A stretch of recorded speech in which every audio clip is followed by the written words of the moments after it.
After faced with the choice between the two during recent travel, I came to a little bit of a realization. These two products right in front of me are actually remarkably similar.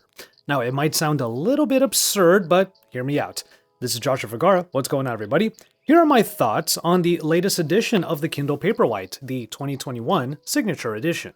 I don't really have a format for this one, as I usually talk about what worked and what didn't with various products, but I just wanted to get in front of the camera and just talk in general in this video about the new Kindle Paperwhite and why it's going to be an important device for me in the coming new year. Let's go back to this notion between these two devices in front of me though. You've probably experienced this scenario before. Being on a plane or some sort of public transportation where everyone brings one or multiple forms of distractions for the short or long hauls. You might see people with headphones on connected to phones, tablets, or the screens on the backs of the seats. I tend to have all of the above on me during long travel, which I always wrestle with because I know that more often than not, I'm not going to be reaching for the Kindle the most. I do want to change that moving forward, and perhaps this video is just going to be my way of holding myself accountable. I reached my aha moment when I was on a recent trip and I made the effort to actually read through parts of The Last Wish. Both my Kindle and my Switch OLED have, in their own ways, copies of The Witcher installed. That line of thought then snowballed into more connections. Both products have curated but extensive libraries of content, which you can access best by using either product. They're also very specific in their use cases, allowing you to focus on whatever it is you're reading or playing. And if we will be talking about the latest editions of either of these devices, both do have significant upgrades and updates.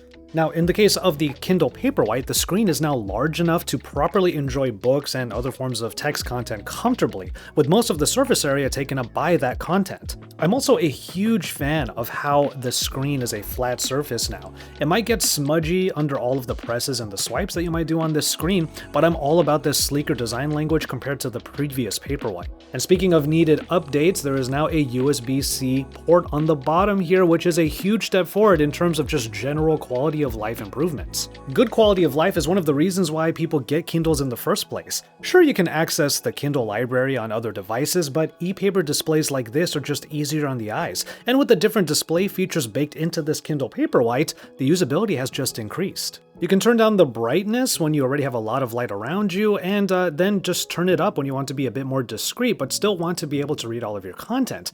But then, here's my favorite part, turning up this warmth slider, which is essentially a blue light filter that will promote better sleep at night when you're taking that bit of time before bed to read or learn. But no matter where you are on these particular sliders, honestly, the battery life on here is indicative of what e-paper brings to the table, meaning it lasts for a ton of time.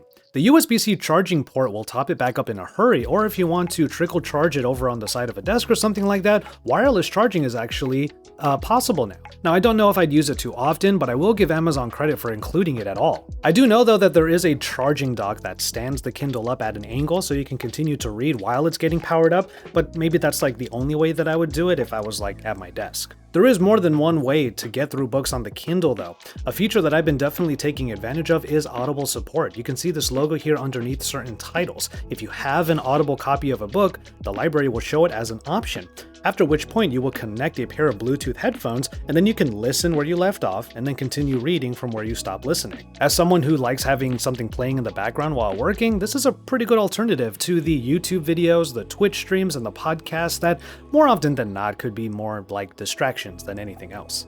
Now, if there is one type of content I want to be reading or consuming more, it's like graphic novels, and I'm talking about different things like comic books and manga. While it's certainly possible to do either as they are all over the Kindle marketplace, I will admit, one of the deficiencies of a display like this on the Kindle Paperwhite is the fact that, well, there's no color support involved. It is at this point that I would probably move to my phone or to my tablet, but I'll also say that if you're already a Kindle user, you knew that this, the lack of color, was an aspect to the products already.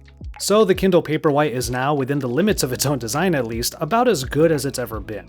It's a joy to read on whenever I actually do decide to read on it, and that is something I want to do more, especially as we get into the new year. See, here's the thing. It's easy to justify getting something like, oh, I don't know, a portable gaming machine like a Nintendo Switch, because it's the way that you do get access to those video games and a very specific type of experience.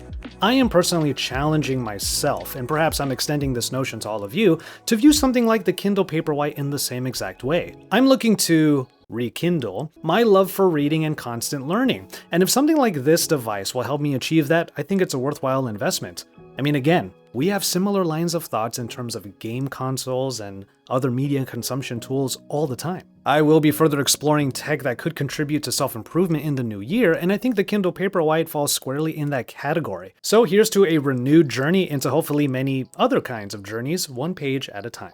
Do you have any recommendations of books for me to start this personal challenge on? I'm thinking of doing at least half an hour of reading each day at minimum, even if it's mainly done as I head to bed. I try to read nonfiction and fiction kind of at the same time, so currently I'm on Silence by Thich Nhat Hanh, and like I mentioned earlier, I was reading The Last Wish, the literature of The Witcher. So let me know what you're reading in the comments below, and for more in the world of tech and beyond, make sure you subscribe to my channel. Sound off by hitting the like button and getting into the comment sections down below. From there, I'm going to go ahead and call it on this one. Thank you so much for watching. Please take care of yourselves and each other, and enjoy your tea and your reading, everybody.